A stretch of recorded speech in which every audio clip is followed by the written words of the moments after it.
My name is Anna. I'm a founder of the Akropolis project and I'm an advisor to the Web3 Foundation of Governor Woods.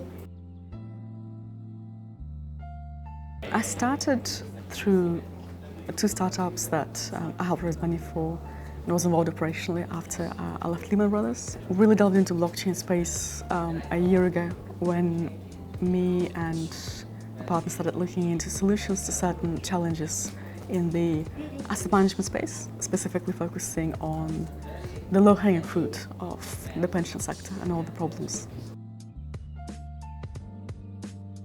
So the Akropolis project is focusing on finding solutions to the current system that's largely heavily challenged, unworkable and falling apart in a lot of countries, which is the pensions infrastructure. We found that the blockchain tech, as early as it is capable of natively solving a lot of the fundamental issues that plague the industry, partially because there have been no innovation and no adoption of new tech. Something as as early as blockchain actually can fairly well address the basic issues that are at the core. We are focusing on are on systems redesign and the new breed of financial infrastructure.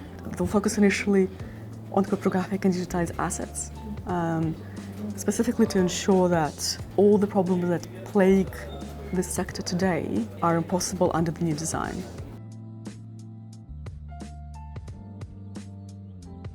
The main challenge that when we're looking for solutions that we kept coming back to was actually the issue of trust. And whilst I'll start with a disclaimer that the pension systems, the pension structures are obviously very varied country by country, the underlying core of the institutions is that they were set up to instill trust and to act as what's called fiduciaries for the people, for the beneficiaries.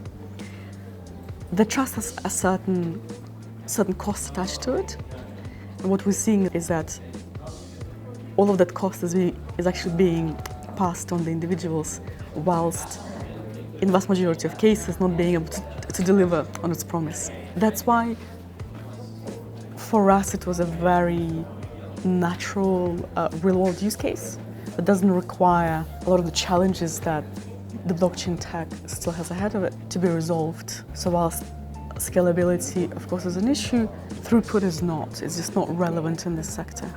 However, having a single source of truth is massively important and can natively address a lot of the issues that the sector or a pension fund or a pension scheme is facing, that comes at a very high cost in terms of financial efficiency and user experience.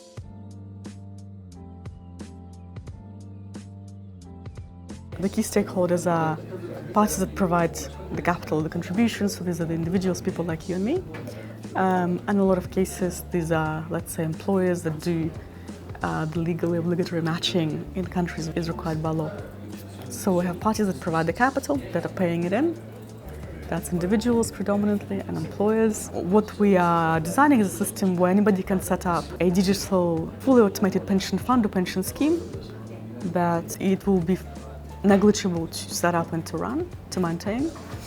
A lot of the fiduciary and trust functions are going to be performed through smart contracts, with oracles. So what typically costs a very substantial amount of money and headcount resource under certain conditions can be completely automated, be totally transparent, and perform either public or private verification functions that currently takes massive organization to perform.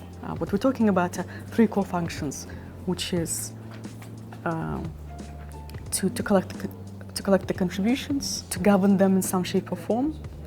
It may involve either outsourced asset management or insourced asset management, depending on the model, and then to distribute them. So right now, the system broadly works on one count out of three. So the money is collected, be it the voluntary or obligatory pension schemes. The challenges are around the two remaining phases. Our competitors are in the blockchain ecosystem. There's a group that's, I think, certainly deserves a worthwhile mention, called Octus, based out of Brazil. They focus on robo-advisory predominantly, whereas we're infrastructure play. Apart from that, because it's such a complex sector that few people have a native expertise in, that also look at tech, but there's nobody else really that has come to our attention. However, there are a lot of overlaps in the insurance space, just because historically life insurance and pensions go together very well. If you look at the off-chain ecosystem, at the conventional space, I would probably say that we would have companies that we'll look at are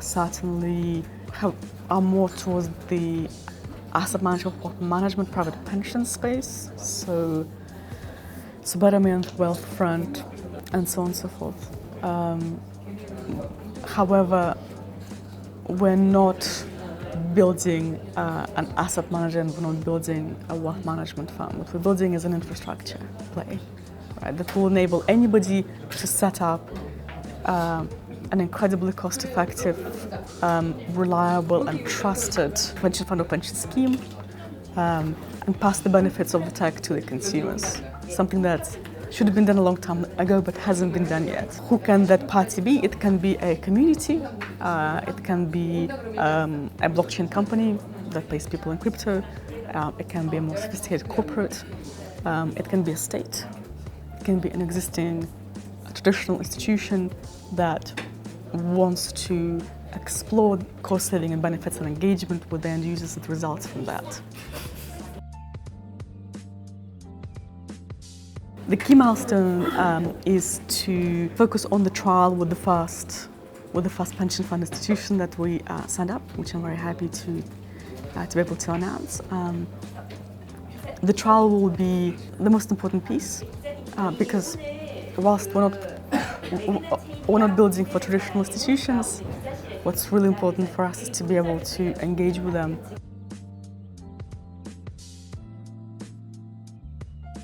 The biggest challenge would be the same as any blockchain company is facing, which is hiring. So identifying good people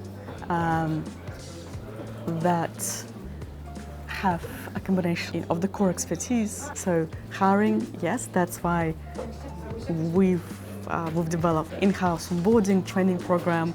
We're bringing more people to start building our initiatives and partnerships with universities.